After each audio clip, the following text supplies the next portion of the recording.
Hey guys, here we are in my front yard. I'm just inspecting those piles of branches, tree branches, and also leaves. My neighbor and I just piled up on the street. What happened was that over the weekend we had a tree down from his yard onto my roof. So we had to cut down the trees and chop them into pieces, and then piled the branches up on the street, and also raked the leaves and then transport the leaves from the backyard, the side yard to the street. So that's why you see so many piles of branches and leaves. We don't normally have that much over a normal weekend. So from time to time, we do have to cut down trees and branches.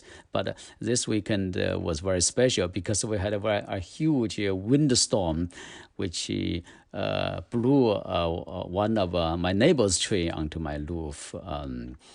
So while I was working on the yard, I just couldn't help thinking about my earlier experience with owning a property like house or any other property. When we bought the first house in 1993, what really intrigued me most was not the house.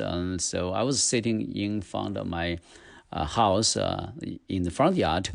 I was just looking around, and then I really just was so intrigued by the fact that not only I own a home, but I own those trees, those tall trees in my yard are all mine. So I was very intrigued by the fact that those trees were mine. So that was very interesting because in my whole life growing up in China, I don't know anybody who own any respectable trees. You live in a house, you live in some kind of apartment or house, you may even have trees around in the yard, around your house, but you don't own them. They are not your trees. But here, those trees were mine. So when I was looking at those trees, I was so intrigued, so impressed by the fact that I actually was an owner of those trees.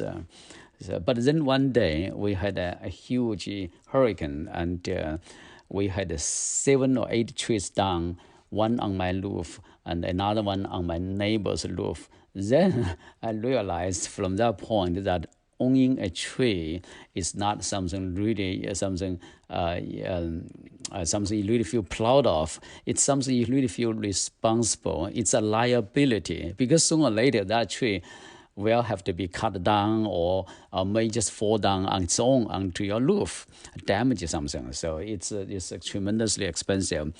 To cut down a tall tree, a really big tree, if you want to get it done properly by some kind of a contractor with insurance, it would cost you like $500 or $1,000. So when the tree was down, my neighbor and I were a little bit concerned. We got a guy come in and look at it and say, okay, $300. We say, okay, $300. But then we asked the guy if he had any insurance, any contract license or anything. But then he never came back again. So then we realized that we wouldn't get it done. To get somebody to do it properly would be probably $500, $600. So my neighbor and I just decided to do it ourselves. So then with some kind of careful planning, I was able to get the trees down on my roof, and then he was able to cut the entire tree down. And you can tell from here that he was still cutting the trees, and that's the tree left behind. It's a pretty big tree, but fortunately, it's not very huge, like tall.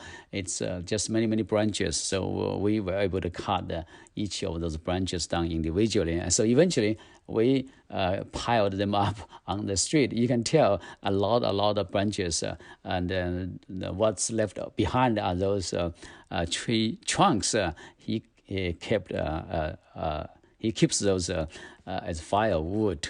So that's the the story behind all this. Lesson number one is that, um, yeah, it's owning a home is an American dream, but also behind that is a lot of responsibility and a lot of liability. Your tree could fall and kill somebody, damage somebody's roof. But fortunately, you have insurance, and also usually in a storm like this, if the tree itself is not expected to fall or not weak, not sick, then it's really you are not liable for any damage it may cause. Like in this particular case, my neighbor's tree fell onto my roof, and it's actually my responsibility to repair the damage myself. But the tree, I guess, need to be removed by my neighbor. But we don't know. Well, I actually called the insurance company. They say they wouldn't know for sure until they come to inspect and then decide who is responsible. And that took like many days. And so we couldn't wait that long, so we just decided to do it ourselves anyway. So fortunately, it was not too hard. So we got it done, and so we were really happy about the result. It saved us maybe $500-600, and so that's very nice.